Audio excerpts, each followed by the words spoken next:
أجرى الرئيس التركي رجب طيب أردوغان محادثات مع أمير كرويت الشيخ صباح الأحمد الجابر الصباح، ومن المقرر أن يتوجه أردوغان بعد الكويت إلى الدوحة اليوم الاثنين. وكان خادم الحرمين الشريفين الملك سلمان بن عبد العزيز آل سعود قد عقد في قصر السلام بجدة الأحد جلسة مباحثات مع الرئيس التركي رجب طيب أردوغان.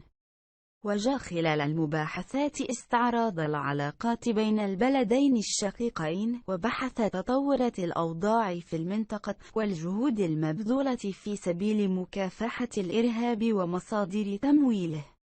وكان أردوغان داعًا في تعليقه على أزمة قطر إلى حل الخلافات بالطرق السلمية وبطريق الحوار، معتبرًا أن إطالة مدى الأزمة القطرية يعود بالنفع على أي طرف من أطراف الخلاف بحسب تعبيره. ووصل أردوغان الأحد إلى جدة في إطار جولته الخليجية التي تستمر يومين للتوسط في حل الأزمة مع قطر. وكان في استقبال الرئيس التركي بمطار الملك عبد العزيز الدولي الأمير خالد الفيصل مستشار خادم الحرمين الشريفين أمير منطقة مكة المكرمة ووزير الدولة عضو مجلس الوزراء الدكتور إبراهيم العساف الوزير المرافق